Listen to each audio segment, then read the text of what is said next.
Good Saturday morning, everyone. This is Red Zone Radio Sports here on WQBQ 1410 on this beautiful day.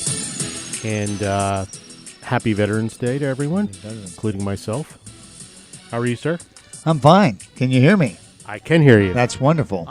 I appreciate that. A tip of the hat to all the veterans.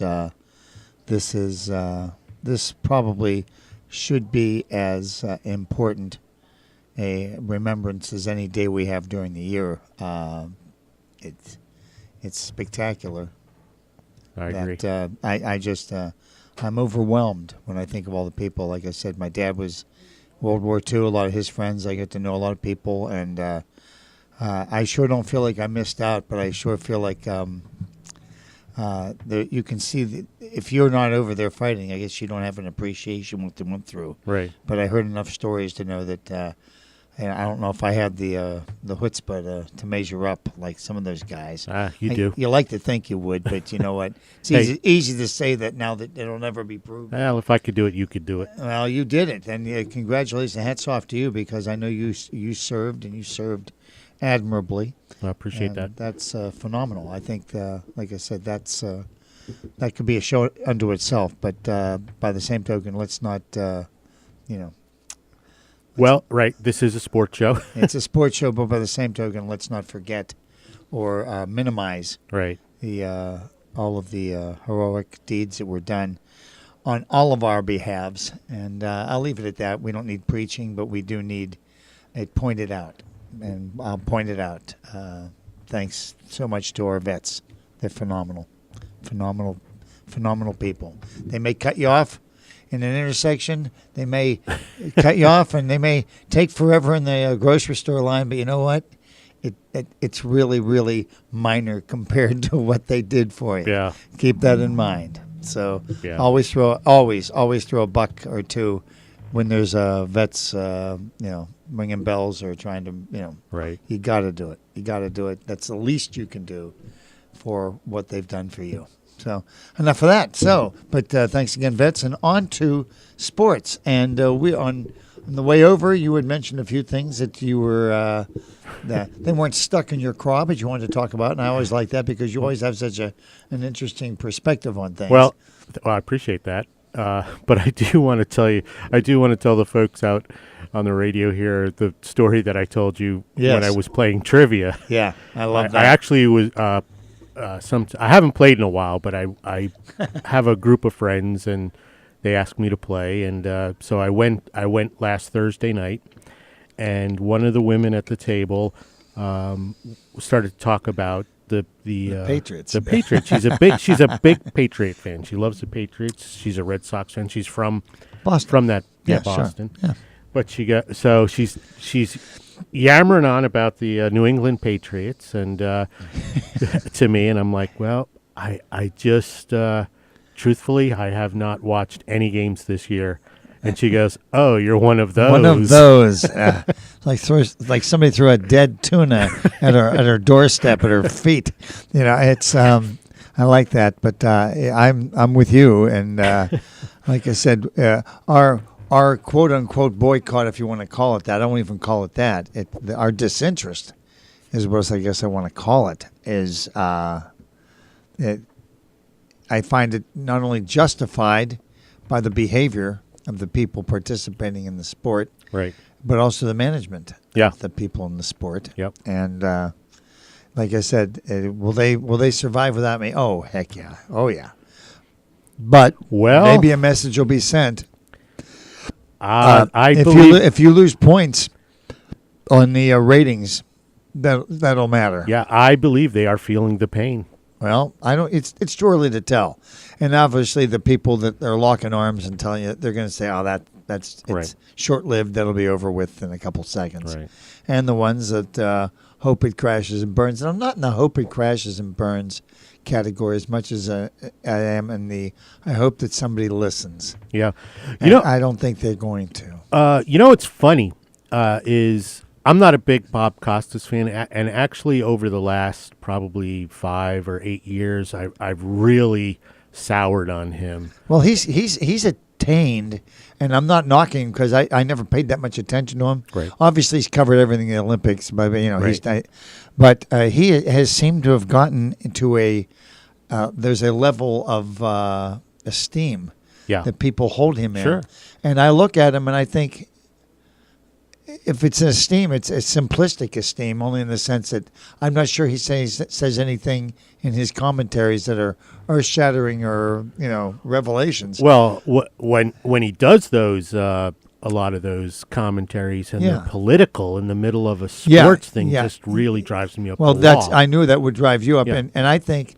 Maybe he's being told to do that by maybe he figures the only way I'll keep my job is I got to, because I know Al Michaels is a screaming conservative, and they don't have Al Michaels ever doing any. Right. But Al is a tub thumping conservative. I did not know that. Yeah. And that's kind of where I want to be with those sports people. Well, that's I don't right. really want to know your politics. Yeah. Right or left or center. I just really don't. Well, I heard politics. Michael's interviewed by Limbaugh actually one time, and I figured there was probably a connection. But Limbaugh said so. The reason you're on the show probably is, am I wrong? But you're pretty conservative. He said, yeah, I've always been a conservative voter. I voted Republican, and to me that's fine. But that's not what I want to hear in my sports talk. So, but I think that somebody like Costas feels he's erudite where he can mesh the two or meld them. Right. And the point I did want to bring up about Bob Costas and others of his ilk is he came out a few days ago and had this thing about the NFL is killing people. I heard that. That about you're talking about the head injuries. Yeah, right. Which is a concern. I think people going into it know that there's a risk. I think the risk is overblown because there are so many factors. That people get concussions that aren't in sports. That's right. I think a lot of the concussions are exacerbated by drug use, and some of it's legitimate drug use, like absolutely painkillers and absolutely things like that they have to take to play. That's right. But I think a lot of recreational. You don't know the impact of alcohol, which a lot of these guys seem to probably overdo. And I'm not being judgmental. You're young and you're wealthy and you're gonna have fun.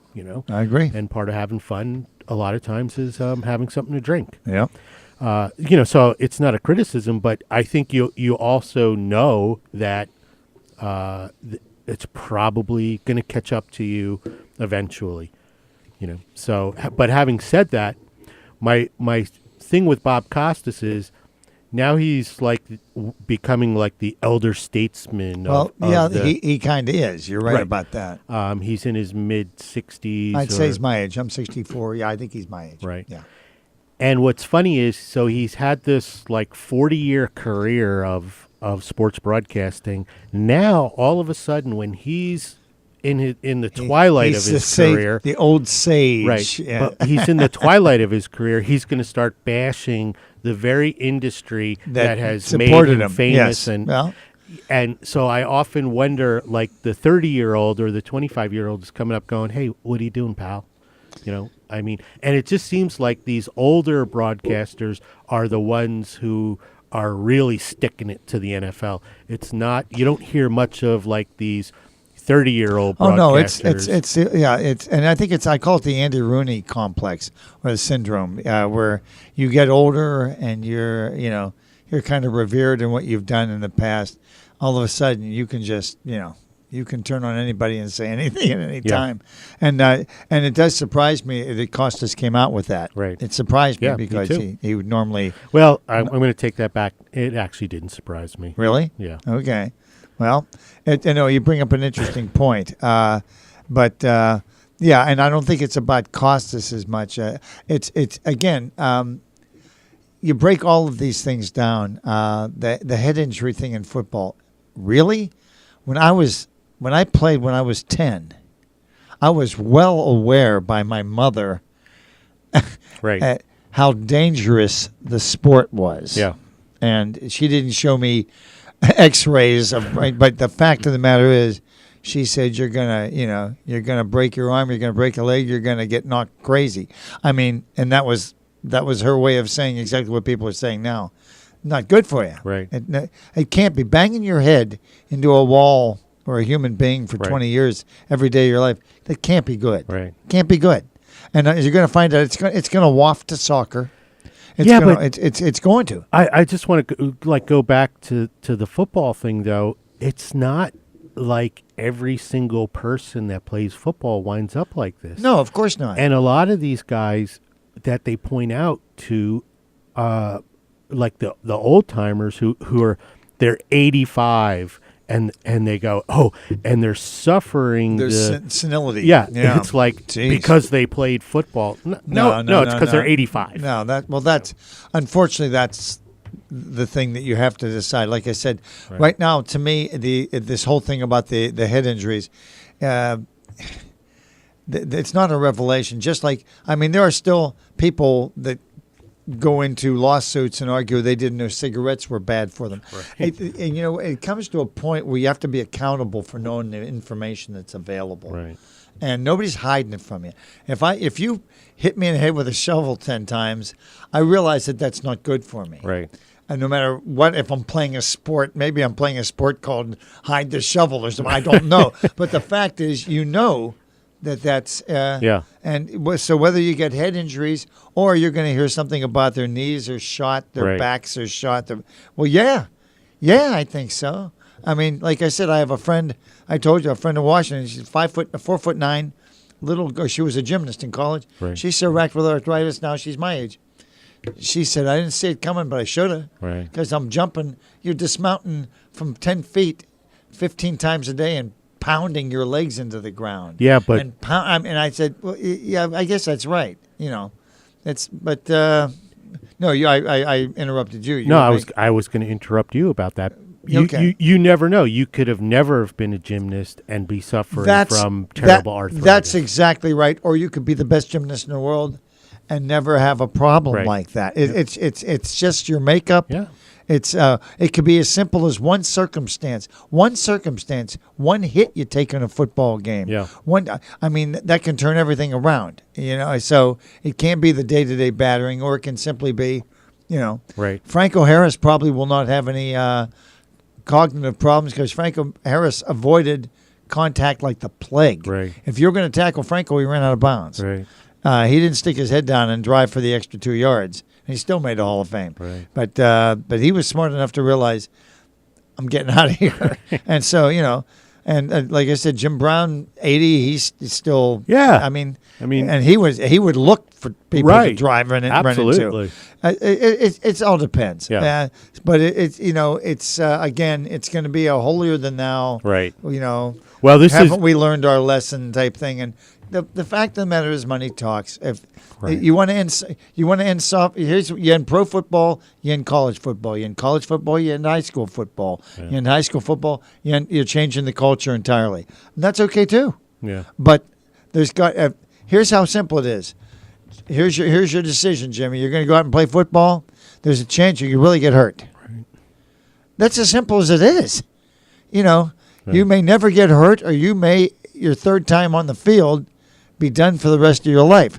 I don't know. Right. You don't know. But to stand there and bring out statistical facts about it, it doesn't impress me that way. And part of growing up and being a male, and I'm not going to make any apologies for this, is it's in your DNA to do stuff like this. The things that I've done. I'll buy that up. Not as strong as you make it, but I'll buy that too. Well, the things that I did, the peril that I put myself into, that if my parents knew, and I'm not talking about, drugs or alcohol, X Games, but stuff. It's like, you're on your bicycle and you're making Let's ramps, make a flip. and let's do a flip, yeah. Or you're climbing up a tree that you have no business climbing up, and one false move and you probably have a broken neck. That's right. Just those things. I mean, as a kid, I just did it. I mean, it's in my makeup to do those sort of things. I don't know. You're probably right, only because I do remember one time, the only time I really got hurt badly playing basketball is because I jumped off a brick wall trying to dunk a basketball into a 10-foot hoop. And I came down and I lost my balance. I went down, and I'll tell you what, that I was a hurting scooter. But that's you could say that's in my DNA, or I'm just an idiot. That's what I mean. There's blame to go around for everybody, but no, that was an interesting way to start off the show, and we got a lot more beefs. I call them abominations. I've got some abominations to talk about. So thank you. Abominations from the deplorables. From the deplorables. You are listening to Red Zone Radio Sports here on WQBQ 1410, the voice of Lake County. We're sponsored by Bill Bryant Chrysler Dodge Jeep and Ram. They're located at 3401 U.S. Highway 441 in Fruitland Park. Their phone number is 352-787-2223. Our phone number here is 352-315-1410 if you want to be part of the action. We'll be right back after these messages.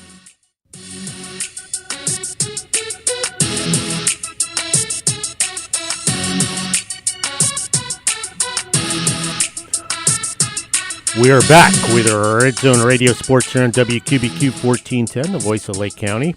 And we have a caller on the line. Oh, my goodness. So I'm going to put him on. Do we know him or her? Yeah, he's called in before. Okay. I believe he's from South Korea. Okay. Hello, this is Lee. How are you doing, Lee? Korea, how are you? How are you? I have a couple things I would like to discuss. Okay. Okay, we're listening. You're on the air. Oh, number one, I've noticed there's no Asian contingent in the postseason awards or recognition. Well, don't you have to earn it? Give me an Asian who earned it. No, not. But maybe there is. I don't know. Oh, okay. You Darvish, maybe? I don't know. And who is the guy who did the Asian eyes? Yeah. That guy. Yeah, what's his Gurriel? Yeah, whatever his name is. Yeah, that guy is. I'm sure he's got it. He's going to be starting his Asian tour any day now.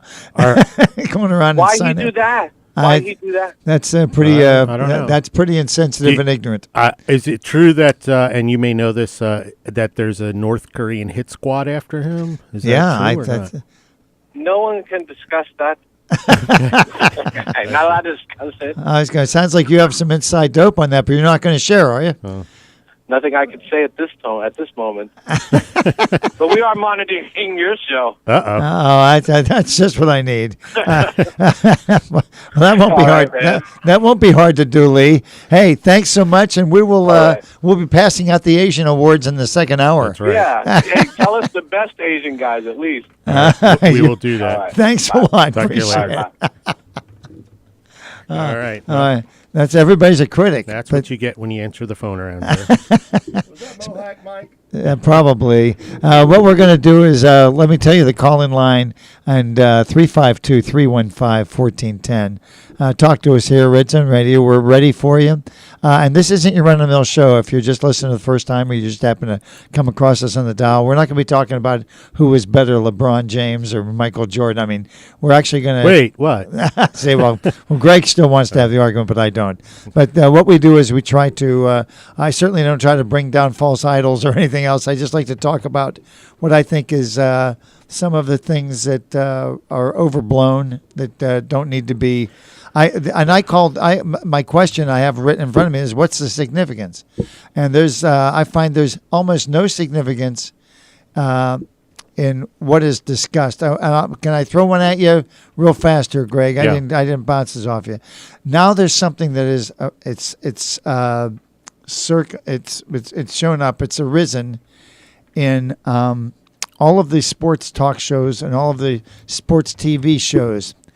And it's a phrase, and it's now his Heisman to lose. And I can't tell you how that just bothers the heck out of me. First of all, don't you have to win it to lose it? Yes. And if you haven't lost, so it's not yours to lose if you haven't won it. And the fact is, I understand what they're trying to say, but I still think it's absolutely self-perpetuating, trying to get people involved. It's media. It's huckster stuff. Right. I just find it so. It's like future Hall of Fame stuff. Yeah. How do you know if he's a future Hall of Famer? How do you know if it was his Heisman to lose? So if he plays great next week, now all of a sudden it's his Heisman to win. Why? Because he played good in a game or played well in a game. Doesn't make any sense to me. And I just find it. And that one, I mean, I could see that saying somebody's a future Hall of Famer like Derek Jeter, like he's got the numbers, now he's just kind of waiting. But I understand what you mean by that. If he's 32 or 31 years old and he's Right. played 6 years and he's made the All-Star team twice, and Right. he's led the league in home runs a couple times, nah. But I don't. but- But it's so it's all hype. So right, and I understand that. With the Heisman Trophy, though, I don't know how many voters there are for the Heisman Trophy, but I do know that you can't pin any of them down. So you have no idea what they're going to vote for. They've got such a weird. They've like past. It's like some sports writers, past winners, some radio people. There's such a disparate group of people that do the voting for the Heisman. I couldn't agree with you more. You can't tell me it's that. like Cy Youngs or like, I mean, you can't pin that stuff down. Right. You can't tell. Well, I think there's a bit of a difference when you talk about like Cy Young, because somebody could have the numbers that you look at. You're right. And most people will vote for them. You know what? Your point's well But taken. there are some Yeah. people who, for the Heisman Trophy, Won't share. They won't tell you. Well, no, but they'll only vote for quarterbacks, or they'll only running backs Yeah. or a receiver, Yeah. and then But that again, my question is getting back to the whole thing about the Heisman to lose is what's the significance of it? Yeah. What are you possibly uncovering Right. by saying what's the guy's name from Penn State? I just read an article. Ooh, It's Penn State. Barkley. It's the guy's the I can't think of his Saquon Barkley, whatever. Right. A nice football player, but for 5 games. He's the front runner. He's going to win the Heisman. Yeah. It's his Heisman to lose. Now, all of a sudden, they lost 2 games. So it's not his Heisman to lose anymore. It's somebody else's. And I think, can't we just sit back and wait and see who wins it? Yeah. I don't understand. But I'm sorry to do the free thinking here and all that stuff, but you mentioned Penn State, and I want to bring it up. Okay. Because the AP poll, your favorite, I hate polls. 3 weeks ago, Penn State, I think, was number 4. Okay. Then they lost that game and they fell To 12 or right, something. and now then they're 21. Right now they're. I'm guessing. I have no idea. But they, I think they're 19.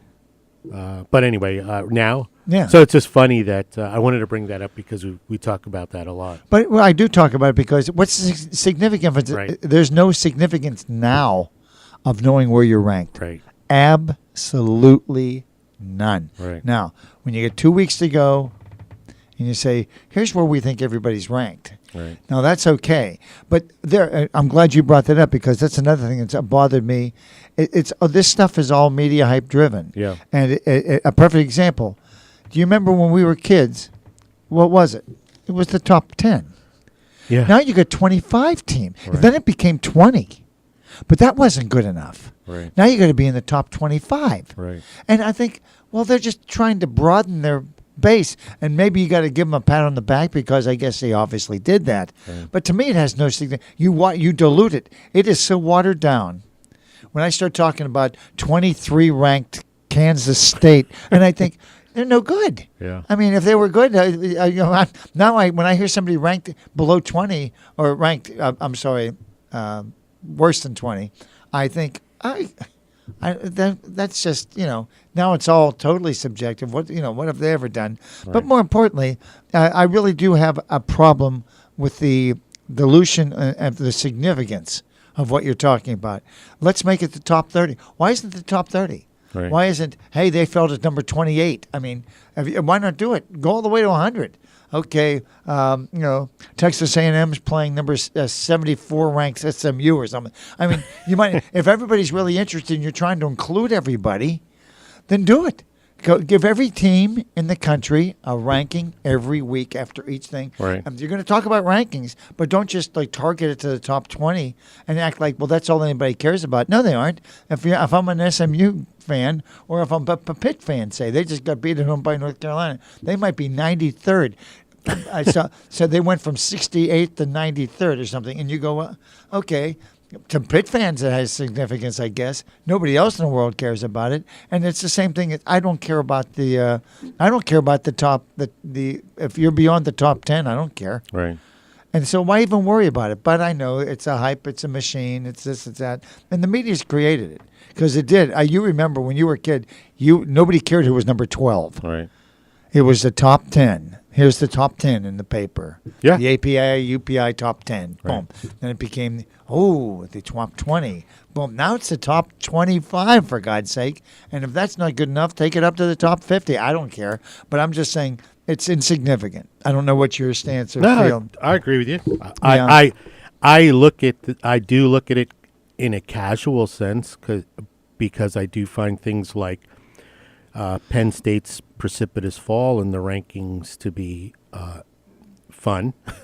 I'm not anti Penn State by any stretch of the imagination, but 3 weeks ago they were going to be in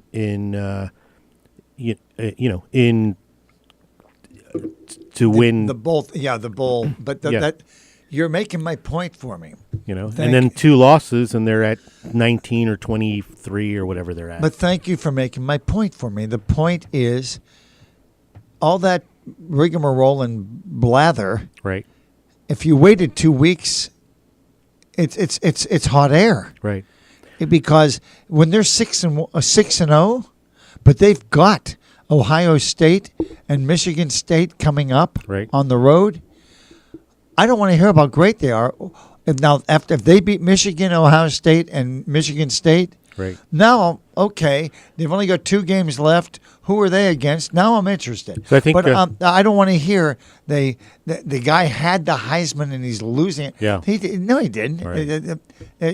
First of all, he didn't have the Heisman. And now whoever's got the Heisman in their eyes, if he has a crappy game, he's losing. Right. I mean, it's like reality TV, where we like to watch people fail. Yeah. And, look, he gave up. He lost the Heisman. He had it in his hands. No, he didn't. But that, I guess we like to see our stars fall from grace and new people come up. I guess that's all part of the system, as it were. But I just find it totally abysmal. And like I said, while I'm wrapping on that, and I'll go right into, like I said, and the rankings. I know you think they're fun. I think they're a waste. I agree with you in the sense that the top 10. After that, it's kind of like silly. But 90% of it is the stuff beyond the top 10. So you can talk about the top 10 till you're blue in the face, but then the powers that be seem to think, well, you want to know about this number 17, right? You want to know about number 19. Right. No, I don't. That's for you. Well, that's for you, Mr. Television Sports Guy. I could care less. Clemson. What number is Clemson? Number 4. Okay. And they're playing. Didn't they lose some? Didn't they just lose to Syracuse? How can you possibly be 4 if you lost to Syracuse? I don't know. I'm just curious. There's got to be a way. Because Miami's number 6 and they're undefeated still. I don't get it. Me either. But Well, that's right. So that's what I mean. There's no significance to it now. Now. What I don't like in these rankings is when they do the strength of opponent. There's no way to. When the schedules are done 6 years ago. Yeah. How do you know who's going to be bad and who's going to be good? You don't. So you can't penalize somebody because they're playing guys that aren't very good, or if they're all hurt. Right. You play 8 teams in a row, they're all injured. So I guess you don't get. It just doesn't make sense. Well, we'll get back to that. We got a lot more to talk about that. And we'll do that. Thank you. You're welcome. You are listening to Red Zone Radio Sports here on WQBQ 1410, the voice of Lake County. Sponsored by Bill Bryan Chrysler Dodge Jeep and Ram. And they're located at 3401 U.S. Highway 441 in Fruitland Park. Their phone number is 352-787-2223. And you need to go over there and look at some of those cars because they are gorgeous out there. Or truck, yeah. Gotta love that Dodge Ram.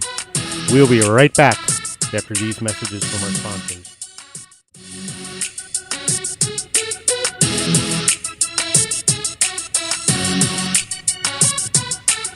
We are back with our Red Zone Radio Sports here on WQBQ 1410, the voice of Lake County. And I got James in the office here. What's James?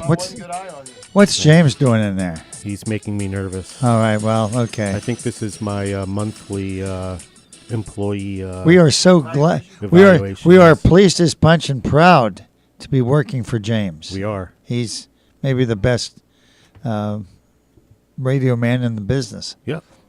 Had to be said. Is he gone now? He's gone now. We can say whatever we want. God, I thought we'd never get rid of him. Okay. So, but, getting back to what we were talking about, and like I said, I've got a lot more where that came from. But to me, and we do sports here, and I don't want to. Please call in if you've got something you'd like to talk to about at 352-315-1410, 352-315-1410. We'll talk about whatever you'd like to talk about, but I don't want this to be your run-of-the-mill. I don't want to pit blacks against whites, rich against poor, men against women, old against young. I don't want to do that. Oh, man, you just ruined my day. I wanted to do all those things. Well, you know what? So the fact of the matter is that's easy. That's right. lazy. And I don't want to do that. I want to delve a little bit into things. And like I said, the relevance, these are things that everybody holds in high esteem that I find totally insignificant, is the word I was using. And let's talk, first of all, I mentioned the rankings, of course. Right. And I know you like them. So, well, I mean, I casually look at them. Why? Because I don't know, it's just fun. Well, why is it fun? I mean, I'm not challenging you. I'm not challenging you.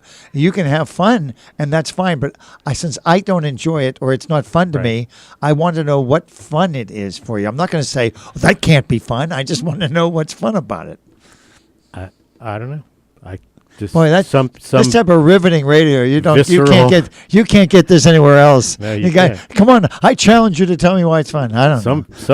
Some visceral reason why. I like it. Okay. Well, I don't want to get into the anatomical benefits or the detractions of the.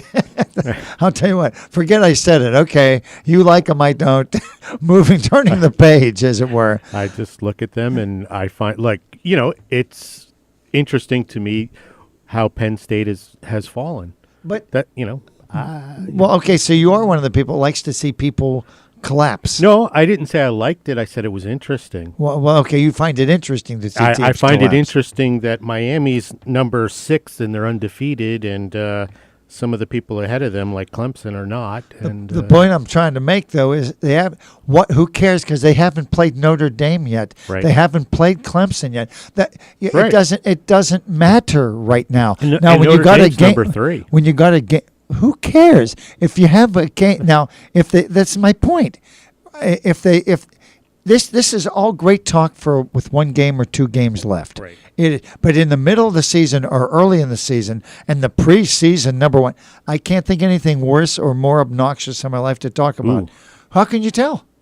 How do you possibly know before anybody's played a game who's the best team? How? I look at it this way: if the killer comet comes and destroys the Earth, at least rational. Alabama was number 1 at that time. It's. I'll tell you what. If that's your reason for it, I'm all for it, because I don't want a meteor to hit the planet. So I'll tell you what. Go with those rankings. Follow those teams that were preseason number 3, and now they're in number 48. And I also want to know, while I've got you hamstrung on this, how high should the rankings go? If you're a rankings guy, if it's fun for the first 3, why isn't it fun for the last 40? I'm not a rankings guy. I'm not here to defend to the death. I plead my case. It's just as I'm flipping through the newspaper or going on a sports website and I see it, I look at it and I'm like, oh, okay, and then I move on. It's not like I know. Not like I go, well, how did they? How's number 3 Notre Dame? How did that happen? I'm not reading this paper again. They dropped a 5th. No, I know. I'm just having fun with you, frankly. But I do. Just as you look at the paper, I look at it and I say, but I'm justified only to myself. So, but I think, what is the significance? Right. Who gives a darn if if somebody, the 7th or 8th game of the season is 12th or 17th. Right. It doesn't matter. How about the end of the year when they do the final vote? That should matter. But, I mean, what do? You see your team rising up the polls and falling down the polls, and you think, for what? Who cares? Right. It's for that week. And then, boom, they play again. And yeah, now that's a whole nother. Why don't we get into what you brought up? It's all right, unless you think this is a rant that's not doesn't deserve to go. But you were talking about the ratings themselves, right? And the significance of them to me. I guess I just like I said, I've beaten a dead horse on this. But the fact of the matter is. I don't understand the significance. It's fun, I guess, and everybody likes to talk about it, even though it has no significance at all. But that's okay. So we'll leave it at that. But one of the things also, I don't need to be dominating the show with these stupid rants. Can I just finish up? I'd love you to. I don't really grind down on the rankings. I look at them. I don't go, Clemson lost to Syracuse and blah, blah. I don't grind down to it. I casually look at it. I understand. I mean, it's the same thing with like the NFL draft or any draft. I mean, I might look at it casually. I'm not going to sit here and go, oh, they picked so-and-so number 48. Oh, that's crazy. He should have gone 16th, It's just, Greg, but what you're saying right there is my point in a nutshell. It's getting way more play. Right. Than it deserves. Yes. Well, it's interesting to look at it, but to do 3-hour shows based on this at this point. Well, that's a symptom, and I kind of knew you were going to go there, but that's a symptom of 24-hour broadcasting. You got to start filling stuff. I'm sure you're right. When they're talking I can't about deny that. You're when right. ESPN is talking about, or they're doing it. I shouldn't even say when ESPN is putting on video game competitions, they've got too much time on their hands. But that's what they got going. That's exactly right. Yeah, but that's all right. So we'll again, and I'm not trying to turn this into what is the significance of that show. Right. But to me, I guess all sports are relevant, but they're not significant. Right. And I guess that's in the eye of the beholder. But as I watch all of the reports, and I watch this, and I watch TV, and I watch sports, right, and I don't watch it to be critical. I watch it to sit back and see what they present to me. Well, and to me, it's entertainment. It'll always be entertainment. But to me, the game is entertaining. Yeah, the analysis is anything but. See, this is the problem because this actually is what we're doing. You're right. So and you know what? I will listen to that's the some caveat. Analysis. That's the caveat, and that's why I say we try to be a little bit different here. Right. I don't want to stand there and go, "Oh, LeBron's record after 10, he's better than Michael." No, I don't want to talk about that. I want to talk about the significance. I got one for you. Yeah. CP. Which is we make fun of calling people by their initials, but I just saw this. Kristaps Porzingis has now achieved initial status in the NBA. He's now, because right. Is it because he's great, or is it because he has 5 syllables in his name? Well, here, well, no, it's no good. Kevin Durant's got he's KD, right. KD and LJ, and and CP now. Yeah. But what I find funny is after 5 games, they were talking about his average scoring after 5 games and how he could be one of the top players in the NBA because he's number 3 in scoring per game. Isn't that amazing? It's like, oh, geez. After 10 games. And now, and I'm going to use that to segue into another thing. I have 2 other things I want to talk about here.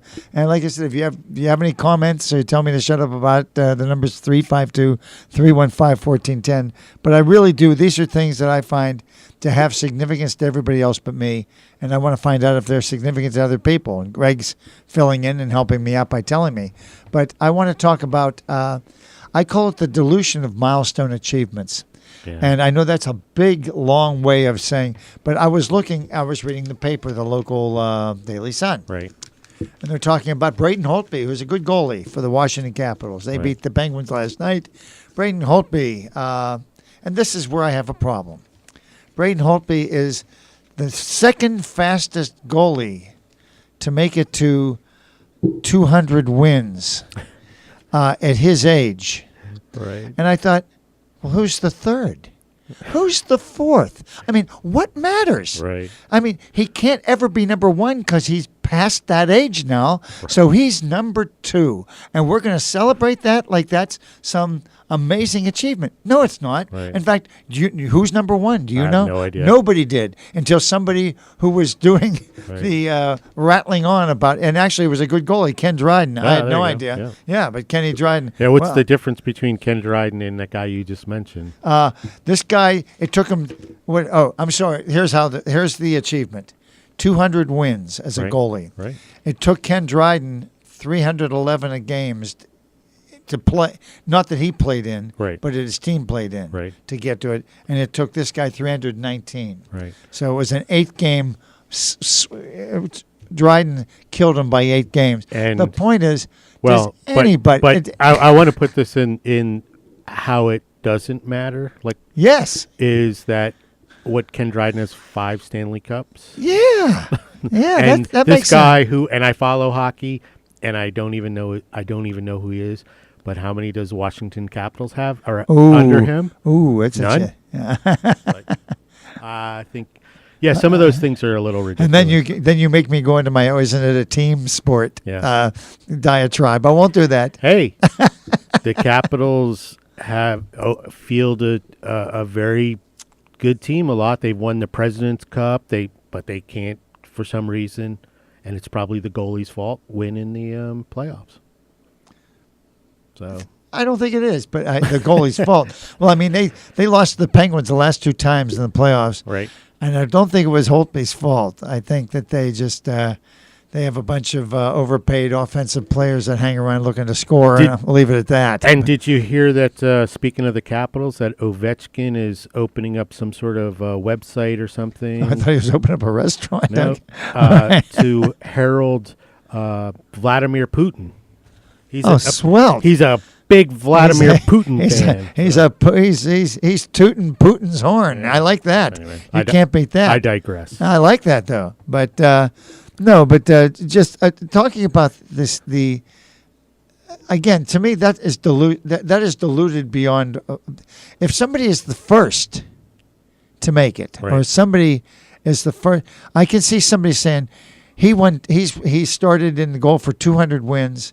And he's 27 years old. Nobody's ever done that. You know, you see that a lot in baseball, and that's a.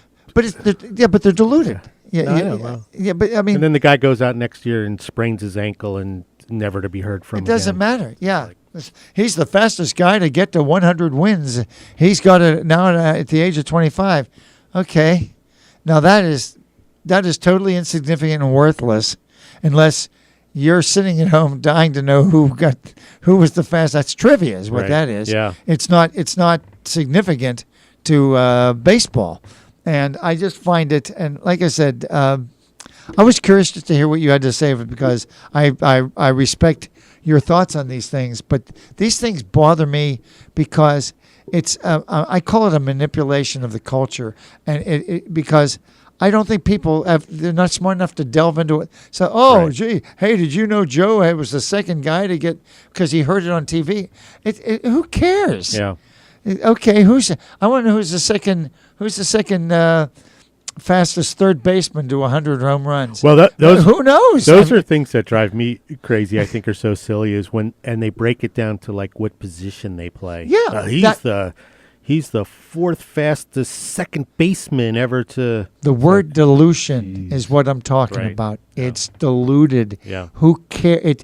That's not a significant achievement. Who was the 4th fastest guy to steal second base 100 times? Right. Now you've niched it to a point where now you're just trying to impress everybody with how much trivial information as an announcer. Right. And that's not what I watch. I don't care about the trivia. I want somebody to talk about, the significance. Jessica Mendoza. Okay. Booney. Oh, Boone going to be the president of the Right. Aaron Boone going to be the president of the Tigers, or the manager of the Tigers. Maybe, just maybe. But like I said, I've got another spiel for another segment. But just wrapping this one up, I'm glad to hear. I think you're with me on this, but do we really need to start celebrating who is the fourth person to get to a minimal goal? Who cares who 100 home runs isn't a big achievement. Right. Now, who was the fourth person? Who was the fourth youngest person to do it, or the fourth oldest person? Now I'm thinking, okay, Well, I give up, and it's a trivia game. It's irrelevant to the sport, is what I'm saying. my favorite one is the Yankees won their opening day game this past year, and I projected that on that win they would go 162-0. Yeah, That's what they do. It's like, geez. Hey, they're one game ahead where they were last year. Right. So they're Completely different team in a lot of cases, but and that's another thing I love is when they go, oh, the Mets haven't beat Philadelphia, whatever. Oh, no. You're gonna go into my next Okay. my next abomination. Those are my favorite ones. Okay, of yeah. all Well, time. you're gonna love the next segment. All right. You are listening to Red Zone Radio Sports here on WQBQ 1410, the voice of Lake County. We are sponsored by Bill Bryan Chrysler Dodge Jeep and Ram, and we want to thank him for that. All right, we are back with the Red Zone Radio Sports here on WQBQ 1410, the voice of Lake County. Fantastic. And for some reason, the music didn't play, but That's okay. We're professionals. We can deal with that. I'll tell you what. Getting off of the dilution of milestone achievements, Right. which I think I've beaten into the ground, and I'm proud to say that. I don't think they'll ever resurface. Lots of other things to complain about, but before we do, I notice that I hate bringing him up because I think he doesn't deserve any press, but I'm going to not to bring him down. I just want to see the hypocrisy. This LeVar Ball, yeah, you know who he is? yeah, Father of Alonzo Ball. Is that the Right. guy who plays at UCLA? yep. Well, his other son, a freshman on the UCLA team, and two other guys were shoplifting while they were playing, I think in Asia, maybe It was China. China. And I don't see any, he's grabbing the microphone every stinking day. What happened? Right. What happened? Where's all the people saying, hey, LeVar, what do you think about, and I don't even know what his son's name. What do you think about him getting picked up by the cops for stealing Louis Vuitton sunglasses? And it's not I like to see people fall down. It's just that, why do we give these guys a mic whenever they want it? Right. Here's your chance. You want to ingratiate me to you? Let me hear you say my son got what he deserved. Yeah. But no, you're not going to get you're not going to get that. Right. You're going to get him. I'm surprised he's not complaining about racism or something. The fact of the matter is, this guy is just a loose cannon, and I noticed he disappeared into the sunset. Yeah. Well, and I guarantee you, and his son. And I hope his son play. I don't root against him. I did root against him initially, but now his father's gone away. The kid's obviously, I don't want to call him struggling. That's not fair, but he's not exactly lighting up the NBA right now. May do it, but where is he? Where's the father? Yeah. The guy's 4 for 15 every night, and I think, okay, where is he? But we cared about it before the season started. We cared about it. So I'm just curious. I want to know what, and I mean, what LeVar Ball says is either significant to us or it isn't, but it can't be when it's significant to him. Yeah. And but the media will protect him, I guess, like they protect a lot of guys Right. who shoot their mouth off in public. And the fact of the matter is, I just found that significantly strange that I haven't heard much from LeVar Ball. Right. Now, when his son hits 30 points in a game, and it will happen, his son playing for the Lakers is going to get hot, have a 30-point game, and then you're going to see LeVar Ball over the media again. Yeah. But I want to, this just can't be one of those things where he plays well, listen to me brag, or he's playing bad, I'm nowhere to be found. I don't buy that stuff. That's me. So, what's your thought? Any thoughts on that? Not really. Nah, well, the son in China, I think, is in bigger trouble than they realize. Although I have read that the American embassy is getting involved over there to try to kind of smooth it away, but it is an embarrassment. I think it's a huge embarrassment. Because you go over there to UCLA.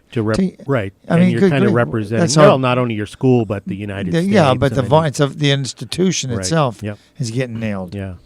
But, if they throw the book at him, he could literally go to prison for like 5 years. They're not going to do that. No. But, they're saying that this could be, if they want to make a point, he could be in a lot of trouble. Well, LeVar, you wanted the microphone every day for the last 4 months. Where are you now?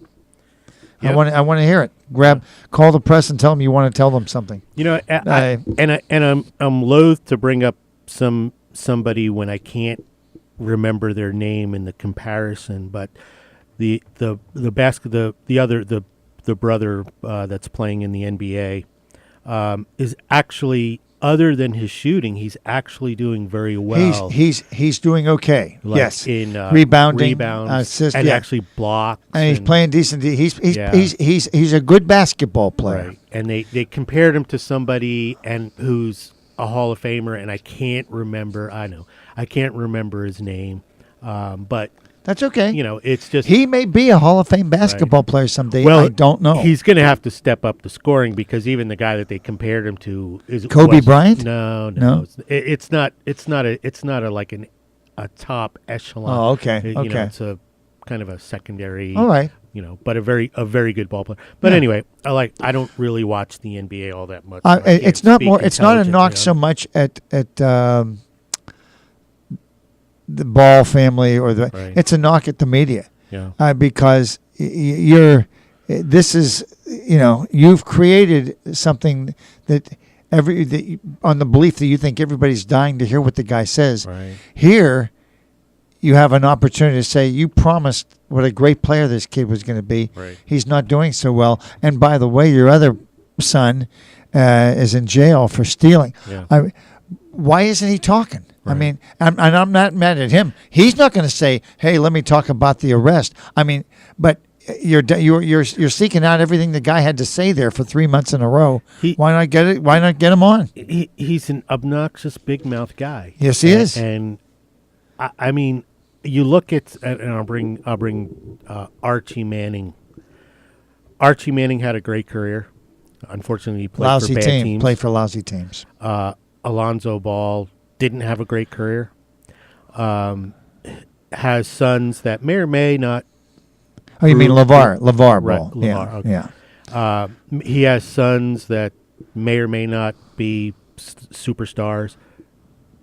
Archie Manning's two sons basically are superstars. Yes, they are. Archie Manning's very quiet. Yeah. Doesn't run his mouth. I mean that to me. Well, to me it's class, but by the same time, LeVar would say, "Hey, I'm getting them more money. I'm getting them this. I'm getting that." Right. And you don't. And there's no way to prove it one way or the other. But the fact of the matter is, it's interesting to me. Well, I can assure you that those three Manning guys have made a ton of money in their career. Well, not selling $500 sneakers. And I think they're all class individuals. Yeah. Eli is getting drummed at New York. Yeah. You know what? He's not sitting there making excuses. Nope. He's not calling press conferences. He will let, he said, I heard the one time where they did have him on the podium because there was a post-game conference. He said, if somebody thinks that I can't do the job, it will become apparent. Right. But right now I'm playing, I think, because they think I can do the job. Right. Okay. As this show is a show of digressions. Yes. I'm going to digress. I like digressions. Eli Manning. Yeah. I don't know if it's one or two more games that he'll play, but he'll come into number 2 of the consecutive game streak starting games. Oh, is he okay? Well, number 2. Yeah. I like it. We know. From my comments before, I like to know who's number 2. Right. Well, he'll pass his brother. Ooh. And then, but he's so far behind Brett Favre. Right, that he'll never catch. I think they said he'd have to play It's like more trying years. to catch Wayne Gretzky. Yeah, it's not going to happen. Yeah, you have to play 5 more years, Yeah. and that's probably not going to happen. But anyway, here's the rub, and I guess the record consecutive game thing has to do with one team. So Well, Peyton played a lot for one team before he got. He moved on. But he got injured. Yeah, and he's then an he had Indianapolis Colts. So he was out. But he started for the Colts for like 13 years, Right. right? Something like Yeah, that. so And same with Eli Manning. Right. Yeah. Giants. So I don't know if it's the one team thing because, but they say okay. So he gets that record, and then they trade him to Denver. Oh well, Because Denver sure needs a quarterback. They do. And if the Giants can get something big from Denver, maybe will do it. Right. But the Giants got to make darn sure they got somebody in tow to play quarterback. Right. And I guess they're throwing Ben under the bus, the coach, McAdoo, because Macadont. another cheap shot at Ben from Greg. Thanks so much, Greg. Macadont. I like that. Took a lot of time and effort to come up with that one, I'm sure. I think I heard it somewhere. No, that was a good digression, but no, I like that. But I just thought it was sort of fun, like Manning could wind up as, on Denver. So it'd be interesting if that happened. But while we're staying, while we are digressing, and that's good because I'm going to go all over the place too. But I want to talk about while we're dealing with individuals. Richard Sherman ruptured his Achilles. Oh yes. Now, Richard Sherman, it says he's an all-pro cornerback. Fair enough, good football player, but he has manipulated the media into coming to him for everything. Right. And all he did was do something, I think, fairly obscene or rude. He ran out in the field and pretended to, do something bad to a team logo or something, right? Wasn't he the one that he lost in the Super Bowl and then basically threw the other team under the bus as a bunch of cheaters and crybabies and stuff. Right. And everybody liked it. Oh, the media, things in his face. Now he's on commercials. Now he's this, but he's also out for the year. And I don't feel badly or good for him. I'm just saying it's going to be a significant blow to the Seattle Seahawks for the rest of the year because they had a very good defense that was winning them games. Yeah. And he was a good cornerback. So he will be missed. But my next step is to, and what you won't hear me give you is the rankings. But Notre Dame and Miami are playing tonight. This is a significant game for two teams. They both need this game desperately. That in itself should make you want to watch it. Right. And I won't be able to watch it, but I will tape it. But I would think that this will be probably, with all of the Notre Dame supporters or detractors, Notre Dame gets viewers because half the people want them to win, half the people want to see them lose. Right. So I checked the ratings on this game. This is going to be really a blockbuster game, I think. I think you're right. Because Miami 20 years ago was Notre Dame in the sense that they were always a top 2 or 3 team in the country. And they've fallen from grace a little bit. I'm not sure if I remember all the details as to why. But maybe they got some kind of a recruiting violation hit on them. I can't remember. So I don't want to make allegations that aren't true. But that will be a phenomenal game to watch. And I expect anybody who's a college football fan, and I'm not going to worry about who's number 9 and number 12 or 2 or 3. But let's see who the one of these teams is going to be playing for the national championship. Let's see which one it is. Yeah. I'll leave it at that. Right. That to me makes good dramatic football. And while we're at it, and I see I'm not one to blow my own horn. Yeah, I am. But somebody sitting in this booth last week predicted Iowa is going to beat Ohio State by 2 touchdowns. You did do that. And that happened. It did. And what I'm saying is the tip jar is still empty. I I was actually shocked that happened. I think I was shocked in the sense that I thought both Ohio State and Penn State would come back with a vengeance after their losses, and they both laid an egg. Yeah. Well, they got beat. Yeah. You can say they laid an egg, but got beat. Right.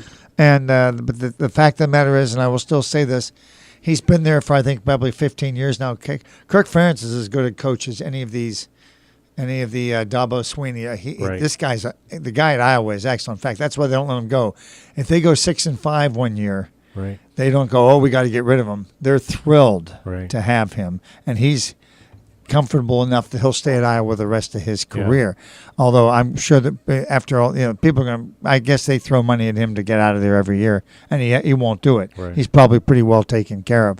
But the fact of the matter is, he has minimal football talent. Right. Not bad. They're not bums, but I mean they're not. They can't. They should be 4 touchdowns worse than Michigan, Michigan State, Penn State, and Ohio State, and they can play them dead solid. By the same token, when they play the lesser teams, they barely eke out wins too. I mean, they play Illinois or Indiana, and Indiana's not very good. It might be 28-14 or 24-14. I mean, they just don't have the horses to do it. But they have the coaching and the mindset to go and play a good football game. I think they're playing somebody. Are they playing Michigan State? I think this year. I think it is this next week. But I'm not going to make a prediction on it because I don't know what the situation is. But I just want everybody to send money. It can be check, money order, whatever to me for my prediction last week. Right. Thank you. I just want you. Care You did of exactly what I WQBQ. wanted to do. You agreed with me because Hey. we don't have the backup tape. Somebody didn't tape last week's I show, know. Greg. I know. Who was that? It was me. Oh, okay. Well, thank you for. I dropped the ball on that one. No, I'm teasing you. Notice you don't hear me bragging like all the pros or athletes. When I get one wrong, you don't hear me saying, "Hey, did everybody remember that No, that prediction I made? I was wrong." Hey, I do remember that. So I don't. When I'm right, you'll hear about it. When I'm wrong, I'll LeVar Ball you and get out of here. Very good. You are listening to Red Zone Radio Sports here on WQBQ 1410, the voice of Lake County. We're sponsored by Bill Bryant, Chrysler, Dodge, Jeep, and Ram. And we'll be right back after these messages.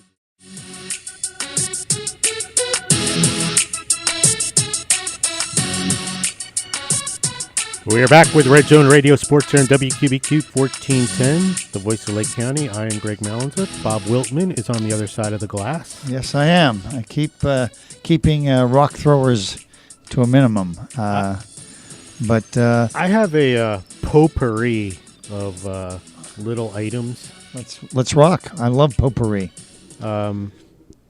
Soccer, I love it. high school soccer, I actually local. High I school announced soccer? the village's the women's Lady Buffalo soccer game. By the way, Oh, did you? yes, Wednesday night. Nice. Yeah, they lost, but they played great. DeLand's Class 2A and Villages is 5A, and they gave them I'm sorry, maybe I have it backwards. I think I do, yeah.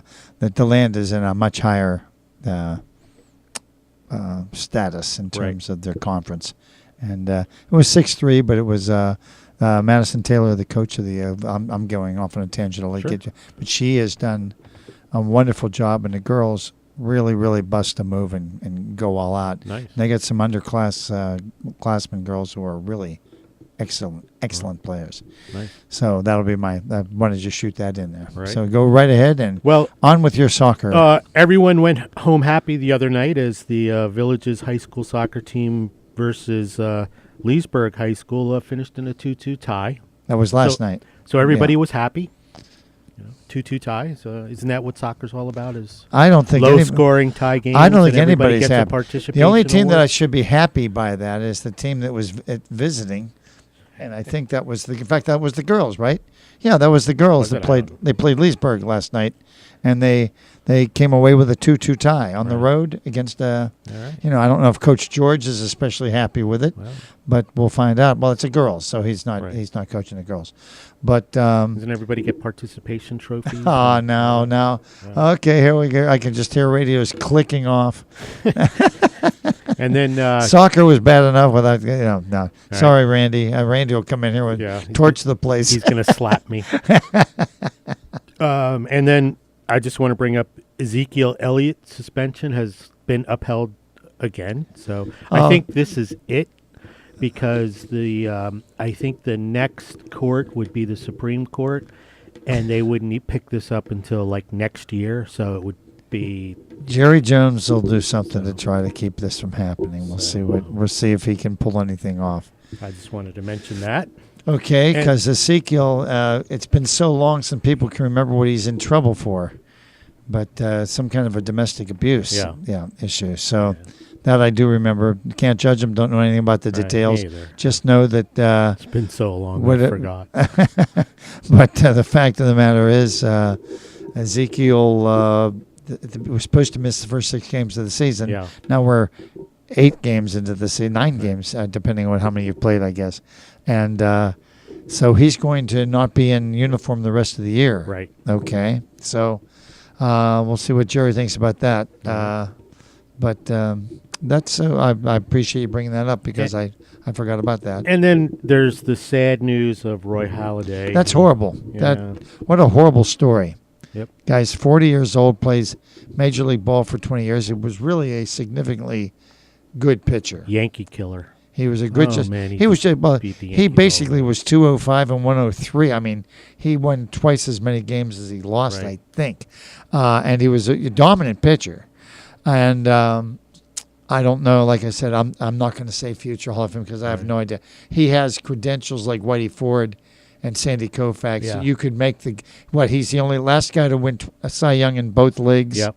And I mean, that's fairly significant stuff he had going for him. Yeah. But apparently lost control of his plane. Yeah. On the in the coast, right in Florida. Yeah. In the Gulf off of St. Petersburg. Off of St. Pete. Wow, that is just horrific news. But I don't know if anybody ever watched Doc Holliday pitch.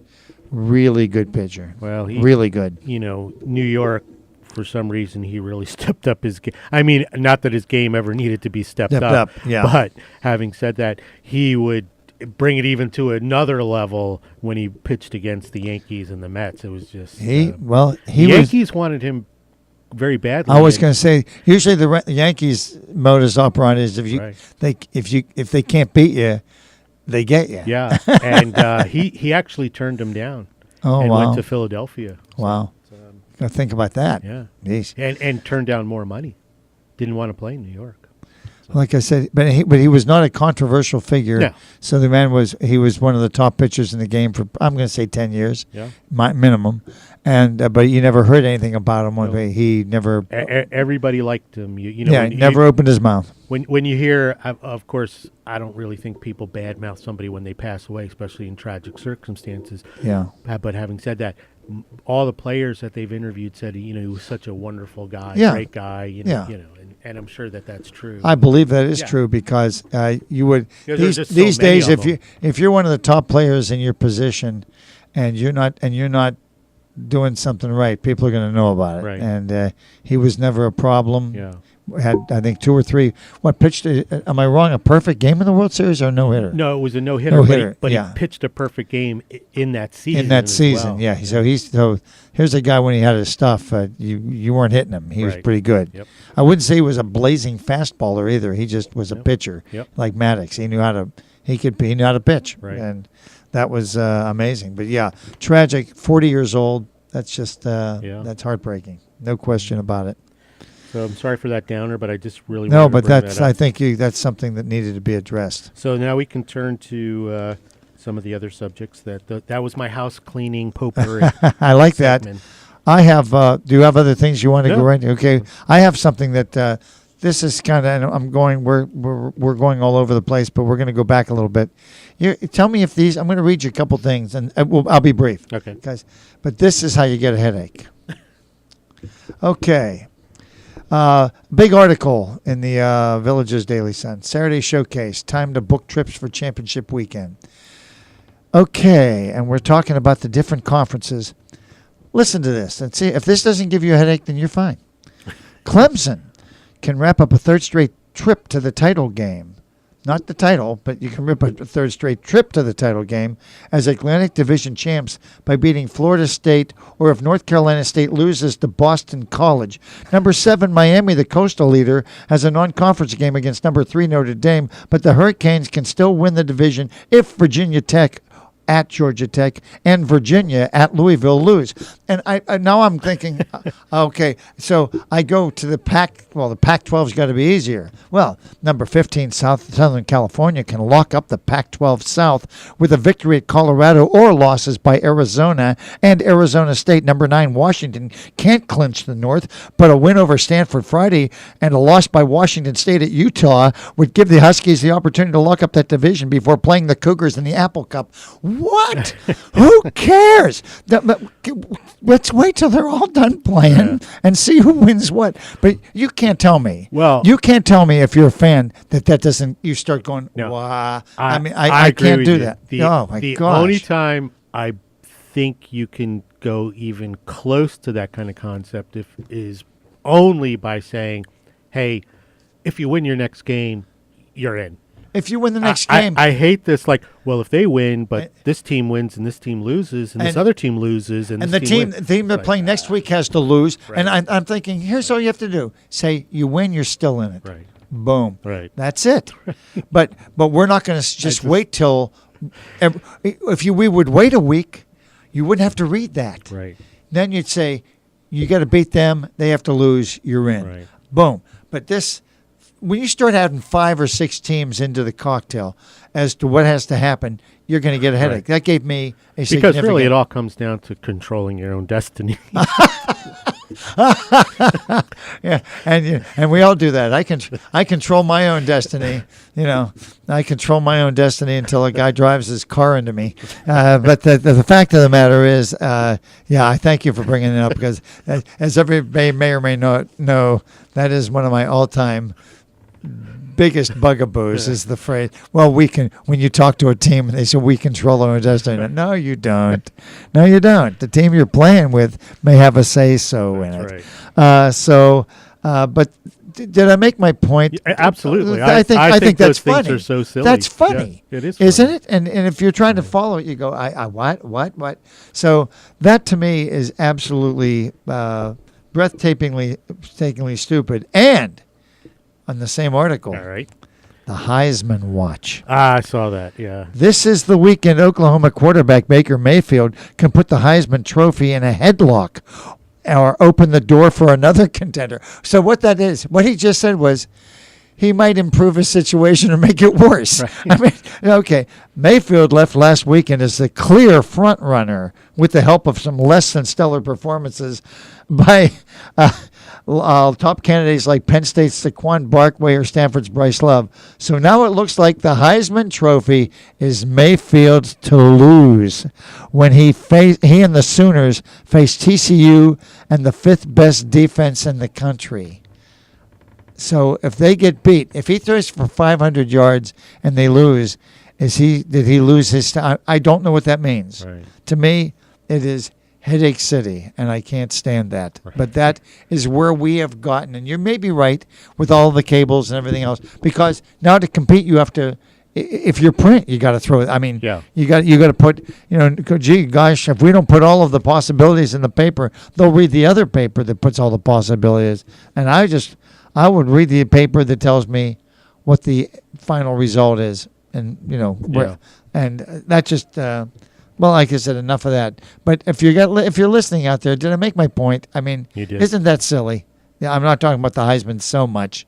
I am, but the Pac-12 and they can lock up this and a loss by this, and you got to lose this, and depending on if they lose next week. And I think, no, we're not doing that. Not playing that silly game. Right. So, okay, so thankfully, let me get that off my chest, and I'm not done. I got more, and I want you, but it's okay. Do you have any more? No. If you have something you want to talk about. No, on that point, though, I just remember, I think it was the Mets. They were trying to make the playoffs one year, and all the things that had to happen. All that had to happen was, like, it was either Philadelphia or Miami had to lose one of their last 5 games, and the Mets would be in. And they didn't lose. They went 5-0, and the Mets were out. It was like, Well, at least you could keep track of it. Yeah. They didn't start throwing about 4 other teams that needed to do something. but I just thought it was I feel funny bad. that, I mean, you know, that's a that, collapse. That's like the 64 Phillies when they were up 8 games with 12 to go. And so they said, we're going to just rotate the same 2 pitchers and out. They didn't make it. So feel bad for them. But back to my what is the significance and the abominations? Something that comes up all the time, not all the time, but many, many times, is the relevance of streaks. Right. Well, they've got 12 games in a row that they've beat the Tigers since they played them. And I think the relevance of it, that the Tigers probably had a better team than they did for 12 games in a row. Right. That's usually what happens, or at least 11 of the 12 years, and then they got upset one year. But if I'm coming into a play, I played high school and college sports. I had no care or clue about what the other teams in the past had done. It didn't affect me in the least. Now, obviously, I guess it's a big thing for the media. The media can make a big deal out of it. Whoa, you can't beat them when you're... Well, we can if they're better than we are. But if we're better than them, probably we're going to pull it off. What the Flyers had a 29-game winning streak against the Pittsburgh Penguins in the late 70s, I think. You know why? Not because the Penguins were hexed, not because they were cursed, because the Flyers were much better than they were, and they couldn't beat them. That doesn't mean that... and then eventually... somebody got hurt, and somebody got lucky, and the Penguins won. And all of a sudden, whoa, they got the monkey off that part. They could have cared less. They won a game. They were happy. They didn't care about the other 26. And what always, getting back to that, like those streaks where it's a completely different organization. Nothing is the same. That's what I mean. Nothing's the same anyhow. Different ownership. The players are the same. Different location. New arenas. Their uniforms are different. There's not even. You can't even go. Well, the uniforms. Went 12-0 or 25-0 against the other uniforms because even those are different. but the streaks are so irrelevant for a couple of reasons. First of all, they're almost like that'll get me in another tangent. But what they don't do is they don't take into account the other people involved that you played during the streak. Right. So it's irrelevant. If you're playing nothing but good teams, or now, if you were supposedly better than the team and you went in there and played them 25 games in a row and you lost, I'd say that seems strange.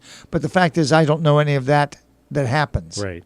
So I find that totally tiresome. The fact that I do too. Well, okay, I'm glad to hear that. But this is something that you will hear. I haven't beaten all that the since time. 1957. That's what I mean. Well, it's because you haven't been as good as they were. And but you know what? Then eventually happens. Somebody gets a hit, some pitcher throws a good game, or the other team doesn't take it serious. Perfect example. I think the Steelers had a streak against the Browns where they beat them like 18 times in a row. Then they played them last game of the year, and the Steelers didn't play any of the starters. And the Browns beat them. Now, in the record books, it looks like, the streak is over. Right. But the fact of the matter is, it didn't matter. Yeah. I mean, so at least now you don't have to listen to the gram every time you go to Pittsburgh, you lose. The fact of the matter is, the streak's over, and that's more. People don't care why the streak's over. They just care that the streak's over. Yeah, that's why I'm happy the Cubs won, because I'm tired of listening to them whine about not winning for 150 years. Yeah. But that's media. I'm not from Chicago, but I was, Nor am I. Yeah, so I was glad they won because I was told I better be glad they win. And another digression, Chicago has lousy pizza and hot dogs. I just want that on the record. Whoa. Well, I'll tell you what. On that happy note, we go to our sponsors. And meanwhile, the calls are starting to come in already. Thanks a lot. You're welcome. You are listening to Red Zone Radio Sports here on WQBQ 1410, the voice of Lake County. We're sponsored by Bill Bryan Chrysler Dodge Jeep and Ram. They're located at 3401 U.S. Highway 441 in Fruitland Park. We'll be right back after these messages.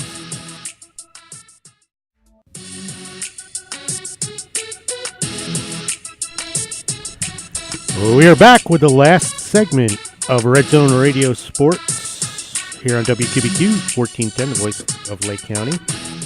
And I think we're going to switch over to a little bit of baseball. That sounds fantastic. And by the way, before you do that, I just want to thank you again for bringing up what I do feel is the most trite expression ever used by anybody in sports. And everybody says it now.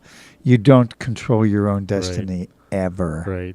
Now, take it away with the baseball awards, and you've got some cool stuff on your plate. I do, and I just wanted to bring up this. It goes back to like this, the streaks and the nonsense of that, and one of the things that happened this year was with Chris Sale. He had a 300. He had a 300 strikeout. Season, and so this is the list. Most Ks by an American League left-handed pitcher under the age of something. Nope, since 1973. Oh, now, why they picked 1973, I don't know. Somebody probably did it better in 72. Because Vida Blue, maybe. Right. So you have Randy Johnson in 93. Okay. Then you have Chris Sale this year with 300.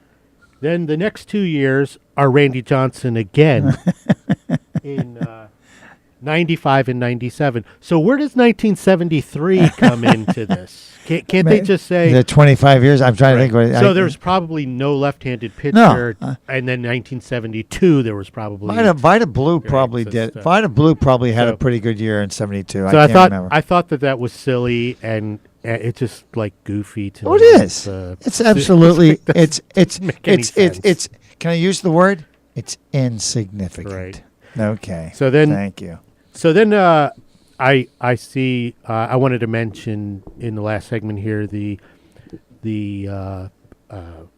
free agents now for These are guys that are their contracts are up, and now they're going out in the free market. Yep. Okay. So you have a couple of big guys. Yu Darvish, he's available. I'd say he did nothing to enhance his value. No, he did not. Although he pitched pretty well this year, so right. I mean, he can say, "Hey, I'm great during the season. Just don't pitch me in the playoffs." Right. Jake Arrieta, he's available. Jake Arrieta. I'd question a guy who went from being totally dominant to being okay. Yeah. But that's Carlos Santana. Okay.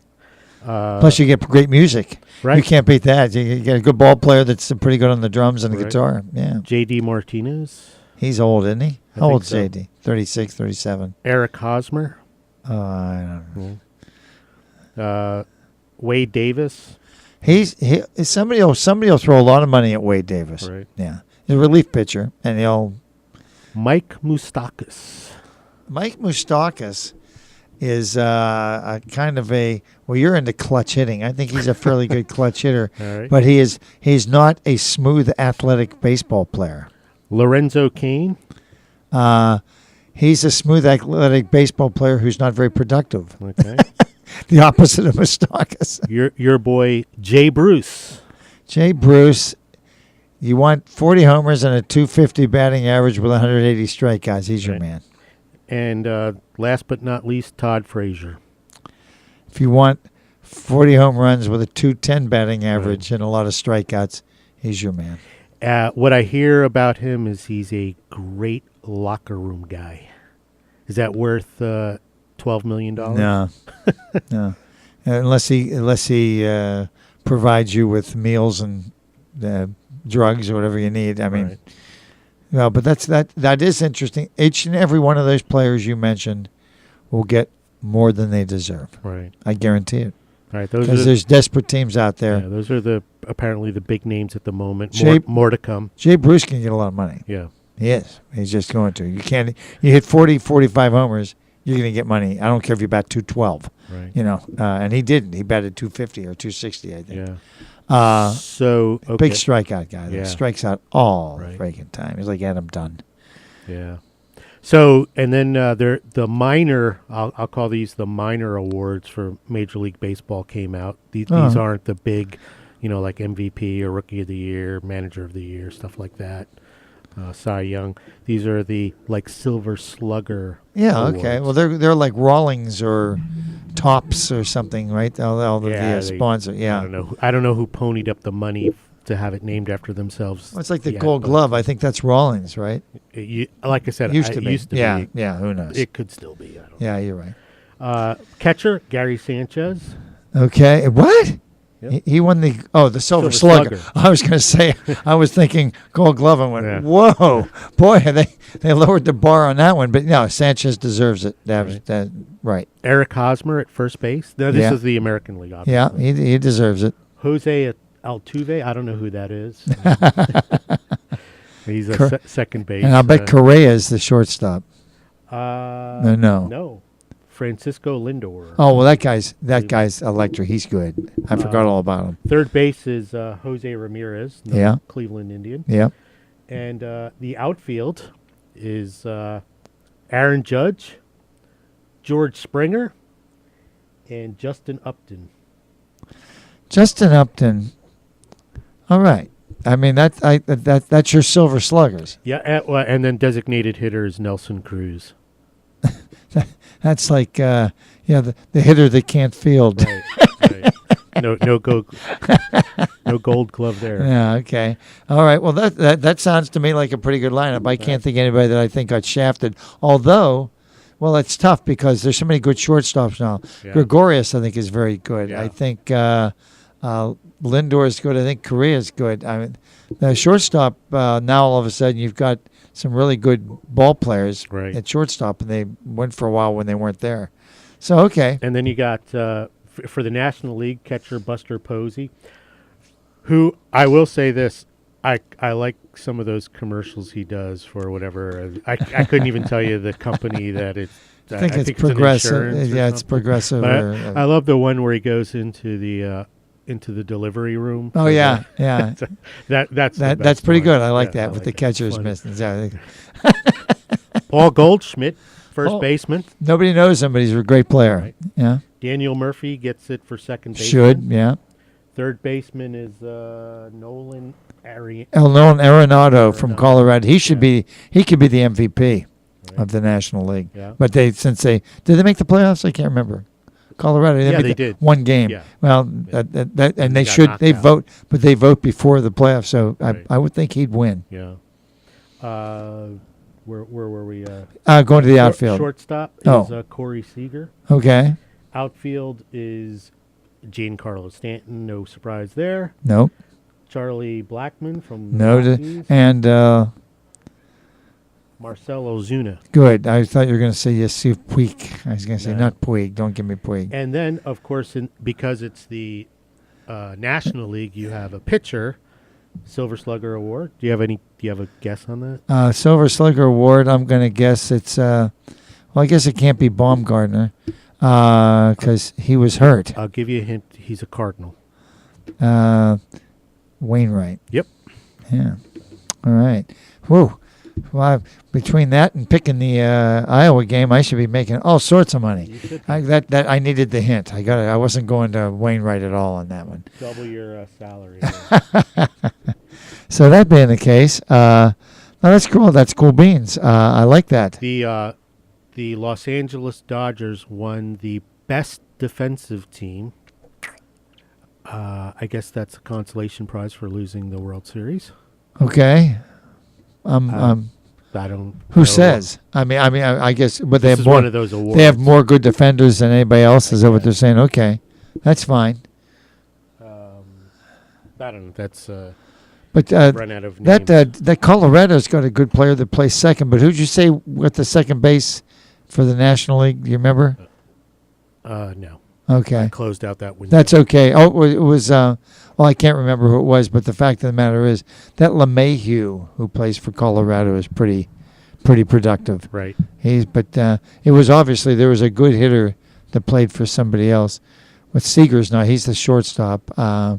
It'll come to me. I won't stand there and waste time trying to come up with it, but good stuff. Guarantee you he didn't play for the Pirates. That one, we've eliminated that one. So that's great. So you got the Silver Slugger Awards, and that's big time.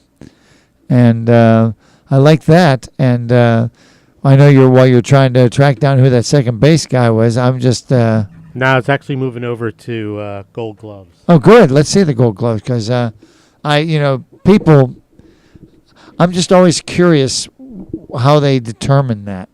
All right.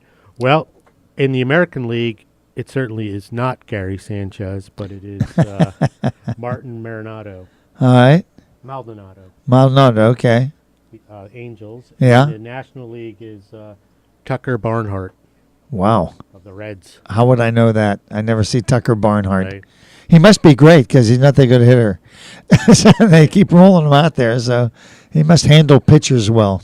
First baseman Eric Hosmer for the American League, which is I find interesting. So he's the Silver Slugger and the Golden Glove, and he's a free agent. Yep. He's going to probably do all right. Yep. And then Paul Goldschmidt also picks up the Gold Glove. Same deal. Yep. Okay. Although he's not a free agent. Oh, okay.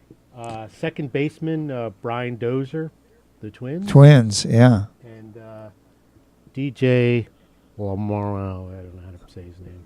You got LeMahieu. me. Yeah. Oh, that's LeMahieu, Denny LeMahieu from Rockies. Rockies. Yeah. Shortstop is Simmons. Okay. And Brandon Crawford of the Giants wins the National League. Wow, I didn't even think he was that great a shortstop. Shows you what I know. Third base, Evan Longoria for the Rays. Good. And Nolan Arenado. Yeah, that's what I said. That's why he, I think, will be your MVP. Yeah. Alex Gordon from the Royals gets the left field Gold Glove. He can fly. I know that. And Marcel Ozuna. Ozuna. Yeah. For the National League, and then center fielders Brian Buxton of the Twins, and National League is Ender Incarte. Incarte. Yeah. For the Braves. Yeah, he's apparently he's quite a defender. And then your guy, American League, Mookie Betts. Mookie he's a very good outfielder. Yeah. And Jason Hayward of the Cubs. He's pretty smooth too. Yeah. No arguments with any of those. And then two pitchers. You got Marcus Stroman of the Blue Jays. Okay. And Zach Greinke of the Diamondbacks. Zach. And that's that. Those are the Golden Glove winners. Well, that's how it goes. No, they're the Golden Glove. Yeah. That's right. Yeah. So there you are. So Eric Hosmer slapped me in the face. Right. He's free agent. He won the Gold Glove. He won the Silver Slugger. I think he can probably go out and I don't know how old he is. If he's 35 or 6, then he's not. But if he's only 32 or 31, his agent will be shaking hands and kissing babies, getting him some cash. So we'll see where that goes. But those are fascinating awards. I like that. And so that takes us through baseball. And one of the other things I'm just going to, and I told you, I always go back on the significance of streaks, but it's actually the significance of data. And I get very upset. A lot of guys say, well, okay, he's batting against this pitcher, but he's got 3 home runs off him. He's got 3 home runs and 24 at-bats off him. And it totally wipes out or doesn't consider the proclivity of the pitcher to hang a curveball whenever. If I hang a curveball to the same guy twice in a game, I'll probably get lit up twice in a game by him. Yeah. And then the next time I play him, I might get him out, but like the third time down the line, I may hang another curve. Now, or I could pitch a great pitch. Sometimes great pitches get hit out of the park. So when a guy gets up, he's 12 for 29 against this guy, and I think, well, that tells me nothing as to how he's going to do now. Right. Yeah. Has the guy got his good stuff? Is this guy in a slump? You have no idea, but we don't worry about that. Yeah. And that drives me crazy because as you try to analyze how things are going to materialize, I know that's what managers, they have so little to do anymore, but I know that's what they have to do is they have to figure out, who's 8 for 55. I could be 8 for 55 off of Greg Malanczuk, but I hit 12 line drives right at the third baseman. I mean, who knows? Yep. So, but the music tells me that enough rants, and again, appreciated spending the time with you, Greg, and with our audience, and likewise, we'll look forward to next week. And we will. And we are excited about that. And you are listening to Red Zone Radio Sports here on WQBQ. We want to thank you for listening. to all of our nonsense.